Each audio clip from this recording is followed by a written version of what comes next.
Mereka lebih suka dengan perkataan yang menyentuh perasaan dan tenggelam dalam hayal dan lamunan. Bukannya menyibukkan diri dengan ilmu yang menyampaikan mereka pada jalan keselamatan. Pertanda ini muncul setelah zaman Khulafaur Rasyidin. Kemudian puncaknya berada pada masa dinasti Abbasiyah dan terus bergerak naik hingga pada zaman kita sekarang ini. Dir, Hajjaj Al-Hatib menengarai tentang para ahli kisah dalam kaitannya dengan fenomena tersebar luasnya hadits palsu di tengah umat Islam. Dia berkata, di ujung masa Khulafaur Rasyidin, muncullah diskusi-diskusi yang di dalamnya turut serta ahli kisah dan para penceramah. Sebagian di antara mereka ini tidak peduli lagi dengan kisah atau isi ceramah yang mereka sampaikan. Yang penting dia mendapatkan nama dari cerita yang dia sampaikan. Akibatnya mereka memalsukan berbagai hadits demi meraih simpati banyak orang dan mereka terkesan dengan apa yang disampaikannya. Amat disayangkan, cerita bohong-bohongan ini ternyata diterima oleh telinga-telinga yang mendengarnya. Sehingga mereka pun mempercayai kedustaan atas nama Rasulullah Shallallahu Alaihi Wasallam. Bahkan di antara mereka, ada juga yang membela habis-habisan kebohongan tersebut. Mereka inilah orang-orang bodoh yang sama sekali tidak memperhatikan kaidah-kaidah ilmu dan tidak mau melakukan penelitian terhadap asal-muasal dari cerita yang mereka dengarkan. Di antara bukti yang lain, terkait orang-orang rendah ini, pernah suatu hari Subah melintas di depan masjid yang di dalamnya ada Ja'far bin Zubair dan Umran bin Hudair. Ketika itu Ja'far bin Zubair sedang dikerumuni banyak orang, sedangkan Umran bin Hudair di sekitarnya tidak ada seorang pun yang duduk. Melihat hal ini, Subah sempat heran. Dia pun berkata kepada semua orang, "Sungguh hal yang di luar dugaan.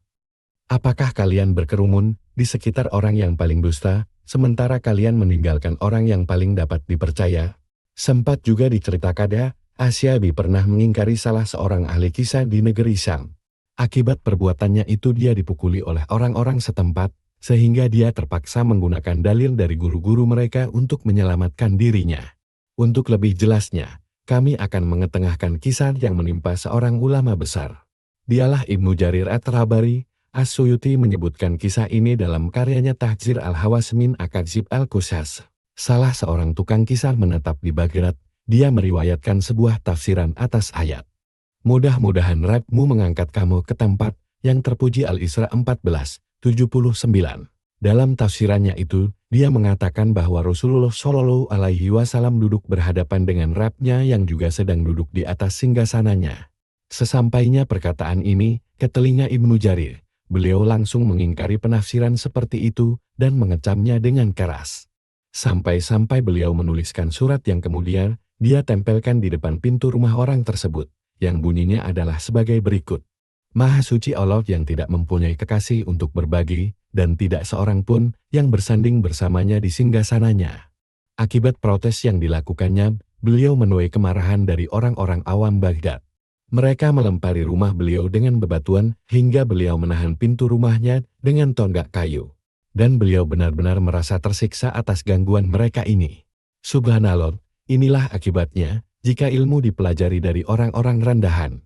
Belum lagi ditambah dengan sifat mereka yang seringkali merendahkan orang-orang besar yang memang cakap dalam bidang keilmuannya. Kondisi inilah yang menimpa generasi awal umat Islam dan sampai sekarang pun ternyata apinya semakin bertambah besar. Sebagai contoh, kami sempat menemukan sebuah buku yang cukup laris di negeri kami dan harganya pun cukup mahal. Oleh karena rasa penasaran, kami memutuskan untuk membolak-balik dan membaca isi buku tersebut. Ternyata setelah kami membaca isinya, di dalamnya terdapat banyak kedustaan atas nama Rasulullah Shallallahu Alaihi Wasallam. Yang lebih memprihatinkan lagi ternyata buku tersebut menjadi buku bestseller dan mengalami beberapa kali cetak ulang.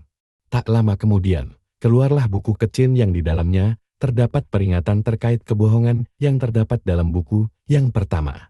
Di samping itu, buku kecil tersebut banyak mengetengahkan informasi yang sangat berharga.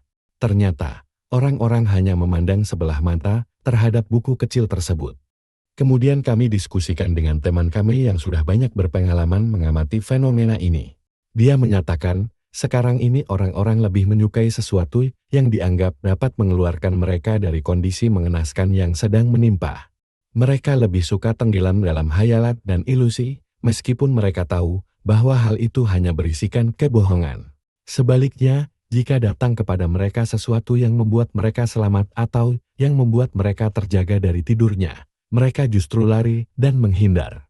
Bukankah keruatan ini merupakan salah satu akibat jika ilmu dipelajari dari orang-orang rendahan dan pembawaan orang-orang bodoh dan kondisi psikologis mereka sudah barang tentu memperkuat fenomena ini.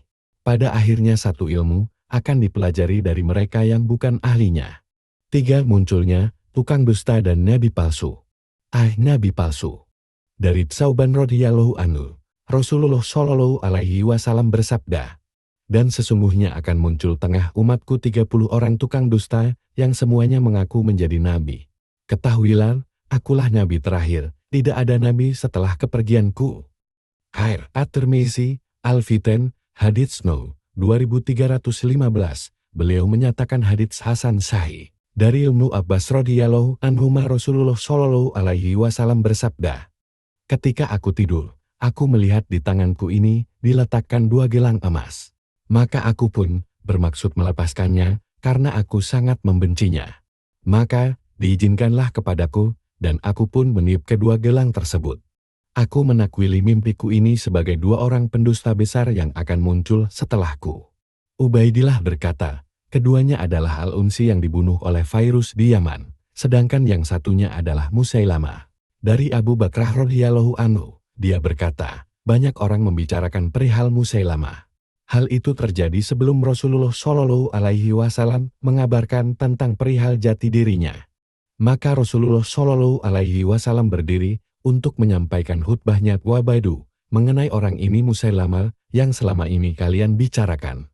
Maka ketahuilah dia adalah salah satu pembohong besar di antara para pembohong besar yang jumlahnya mencapai 30 orang dan akan muncul hingga hari kiamat tiba.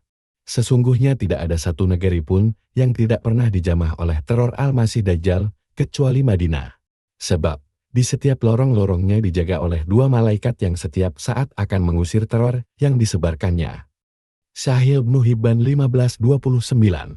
Penjelasan ketiga hadits ini merupakan bukti mukjizat Rasulullah shallallahu alaihi wasallam yang mengabarkan munculnya nabi-nabi palsu menjelang akhir hayat beliau. Seperti kemunculan Musailamah di Yamamah dan Al-Aswad Al-Unsi di Yaman. Kemudian setelah beliau wafat, tepatnya pada masa Khalifah Abu Bakar radhiyallahu anhu, fenomena ini terus berkelanjutan dengan munculnya saja At-Tamimah dari Bani Tamim dan Tulayyah bin Huwailid dari Bani Asad. Kemudian, secara kronologi, dalam setiap abad muncul orang-orang yang mengaku dirinya sebagai nabi. Fenomena ini tampak jelas dengan munculnya Al-Muhtar bin Abi Ubaid Ats-Tsaqafi yang mempunyai banyak pengikut bail, sehingga dia dapat merebut Kufah di permulaan kekhalifahan Ibnu Zubair. Pada mulanya, dia mempropagandakan dirinya sebagai pecinta Ahlul Bait yang menuntut balas atas kematian Al-Husain radhiyallahu anhu. Kemudian, dia mengaku bahwa Jibril alaihi salam telah menemuinya dan memberikan wahyu kepadanya. Akhirnya, Al-Muhtar dapat dibunuh pada tahun 60-an Hijriah. Ada lagi Harits Al-Kazzab yang juga mengaku sebagai nabi dan akhirnya juga dibunuh pada masa pemerintahan Abdul Malik bin Marwan. Dalam beberapa tahun yang lalu, juga muncul Ahmad Al-Qadiani Mirza Ghulam Ahmad di Pakistan yang mengaku dirinya sebagai nabi. Bahkan dia mengaku dirinya sebagai Al-Masih Al-Maud Al-Masih yang dijanjikan. Di samping dia juga banyak menyebarkan pahamnya yang sesat. Para pengikutnya lebih dikenal dengan sebutan Qadianiyah atau Ahmadiyah. Kemudian diteruskan dengan munculnya Ali Muhammad Ash-Shirazi di Iran yang memproklamirkan dirinya sebagai Babul Mahdi gerbang Al-Mahdi. Dan mendapat pengikut setia bernama Hussein Ali yang lebih terkenal dengan julukannya Baha'u'llah. Dalam kelanjutannya, sekte ini menganggap semua agama telah dihapus dan mengkultuskan pemimpinnya sebagai perwujudan Allah yang hakiki, dan mengaku dialah sebenarnya kabar gembira yang dibawa oleh semua nabi. Sekte ini dalam kelanjutannya lebih dikenal dengan sebutan Bahaya atau Babiyat. Disinyalir sekte ini merupakan bentukan musuh umat Islam. Jika diperhatikan, hadits-hadits tersebut pembicaraannya lebih tertuju kepada orang-orang yang mengaku dirinya sebagai nabi. Di samping itu, hadits tersebut menunjukkan bahwa jumlah mereka sebanyak 30-an. Dalam sebuah atsar juga dijelaskan bahwa orang terakhir yang mengaku menjadi nabi adalah Dajjal sebelum dia memproklamirkan dirinya sebagai rabi. Sementara di dalam Atsar Imam Ahmad dengan sanad Jahid disebutkan bahwa jumlah mereka ini terdiri dari 27 laki-laki dan 4 perempuan. Dengan demikian maksud dari angka 30-an itu mungkin menunjuk pada bilangan pecahan setelah angka 30. Interpretasi ini juga diperkuat dengan Atsar Imam Ahmad yang diriwayatkan dari Jabir radhiyallahu anhu yang menyatakan bahwa jumlah mereka sekitar 30-an. Tentunya angka tersebut hanya mencakup bagi mereka yang mengaku nabi dan mempunyai banyak pengikut serta mempunyai pengaruh di kalangan umat Islam. Tetapi jumlah mereka yang mengaku sebagai nabi tanpa mempunyai pengikut tentu lebih banyak lagi, hampir dapat dipastikan.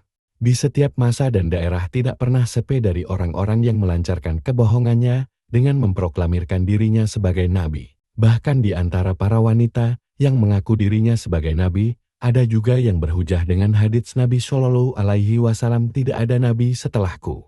Dia mengatakan, sesungguhnya Nabi Shallallahu Alaihi Wasallam hanya bersabda, tidak ada nabi laki-laki setelahku. Beliau tidak bersabda, tidak ada nabi perempuan setelahku. Lebih aneh lagi, di antara orang-orang yang mengaku sebagai nabi itu, ada juga yang merubah namanya menjadi La Arab, bukan atau tidak. Dengan mengasumsikan bahwa lafal la dalam hadits Nabi Shallallahu Alaihi Wasallam tersebut adalah satu nama. Mereka memaknai, akan datang seorang nabi setelah Nabi Muhammad Shallallahu Alaihi Wasallam yang bernama La. Demikianlah hal-hal yang lucu dan aneh yang setiap masa tidak pernah sepi darinya. B. Kemunculan tukang dusta. Dari Abu Hurairah radhiyallahu anhu, Rasulullah Shallallahu Alaihi Wasallam bersabda, akan ada pada akhir zaman nanti para pendusta yang datang dengan membawa berita-berita yang belum pernah kalian dengar, baik oleh kalian sendiri atau orang-orang sebelum kalian. Aku peringatkan kepada kalian tentang mereka ini, jangan sampai mereka ini membuat kalian tersesat dan jangan pula kalian termakan oleh fitnahnya. K.R. Muslim, Al-Muqaddimah, hadits note 7. Dari Abu Hurairah radhiyallahu anhu, Rasulullah Shallallahu Alaihi Wasallam bersabda, akan datang pada umatku nanti orang-orang mengabarkan sesuatu yang kalian belum pernah mendengar dan tidak juga oleh bapak-bapak kalian.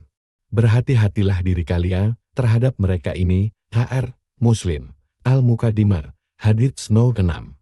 Dari Abu Jalas, dia berkata, aku mendengar Ali berkata kepada Abdullah As-Sabah, celakalah engkau ini. Rasulullah Shallallahu Alaihi Wasallam tidak pernah menyembunyikan sesuatu yang dirahasiakannya dari orang-orang. Tetapi aku mendengar beliau bersabda, sesungguhnya hingga hari kiamat nanti terdapat 30 orang yang menjadi tukang dusta. Sungguh engkau salah satu di antara mereka. H.R. Abu Yala Al-Haythami berkata, hadits ini diriwayatkan oleh Abu Yala dengan para perawi yang sikat. Majma' Az-Zawaid 733-3. Penjelasan, hadits dan atsar di atas mengisyaratkan bahwa menjelang hari akhir nanti akan bermunculan banyak pendusta.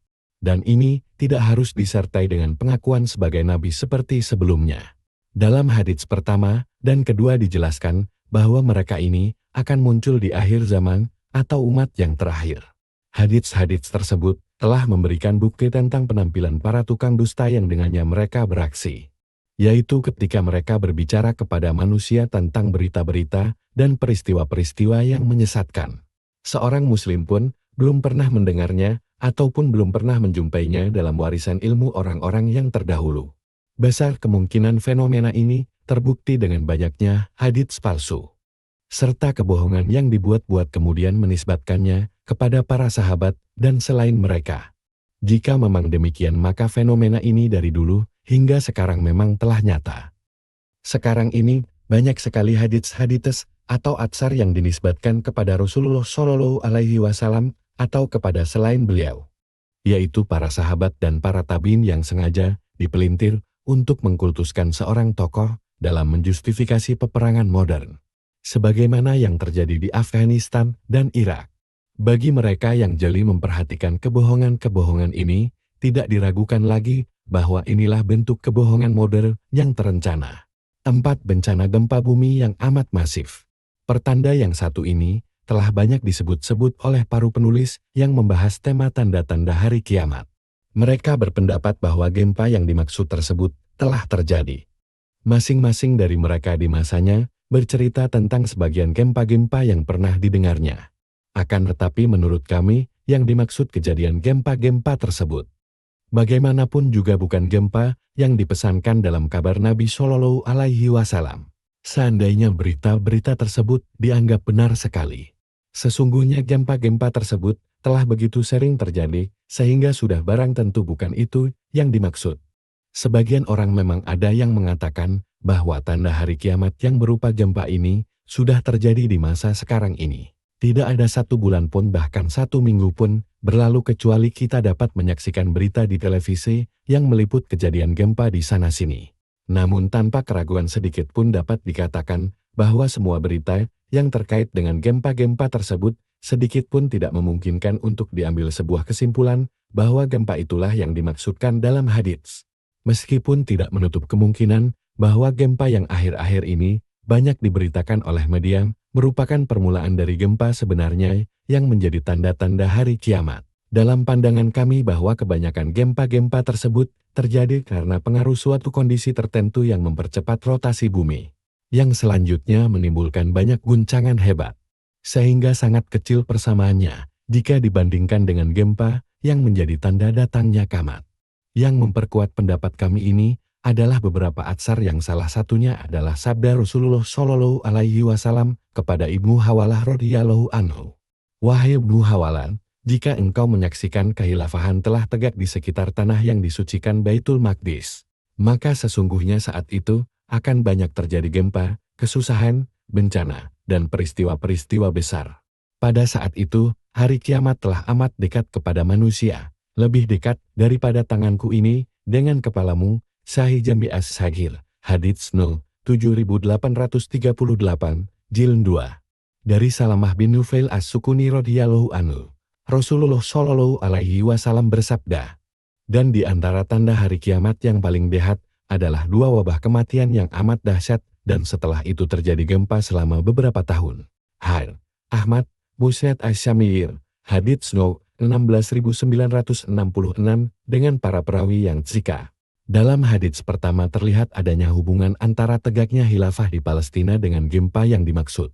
Ini mengindikasikan bahwa gempa yang dimaksud itu bukan gempa-gempa yang sering terjadi selama ini. Sedangkan pada hadits kedua mengisyaratkan terjadinya wabah kematian yang maha dahsyat. Baru setelahnya, ada tahun-tahun yang penuh dengan gempa.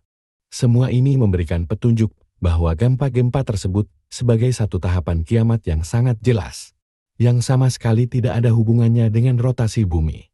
Guncangan-guncangan yang terjadi pada waktu itu melanda seluruh dunia.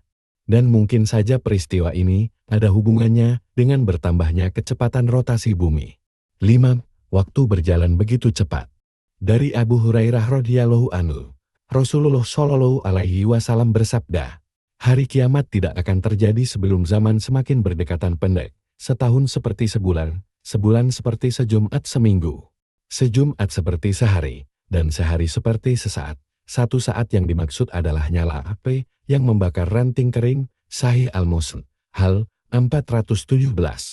Hadits ini sengaja kami sampaikan dalam kesempatan ini untuk menafsiri apa yang dimaksud dengan zaman yang semakin pendek. Hadits tersebut menjelaskan bahwa pendeknya waktu ini bermakna hakiki yang ditunjukkan dengan redaksi. Setahun seperti sebulan, sebulan seperti seminggu, seminggu seperti sehari, dan sehari seperti sesaat. Berdasarkan ilmu pengetahuan eksak, fenomena ini bisa saja terjadi apabila perputaran bumi pada porosnya rotasi, serta gerakan bumi dalam mengitari matahari revolusi mengalami perubahan secara drastis. Jelasnya, jika rotasi bumi bertambah kecepatannya percepatan, maka akan mengakibatkan bertambahnya pula kecepatan revolusi bumi terhadap matahari. Jika sebelumnya untuk 1 kali revolusi bumi membutuhkan waktu setahun 12 bulan, tetapi karena adanya percepatan ini bumi cukup menyelesaikan dalam 1 bulan. Dalam keyakinan kami, bahwasanya Rasulullah Shallallahu Alaihi Wasallam menyebutkan hubungan antara waktu-waktu ini adalah untuk memberikan gambaran waktu yang semakin singkat perpendekan waktu, bukannya untuk memberikan batasan.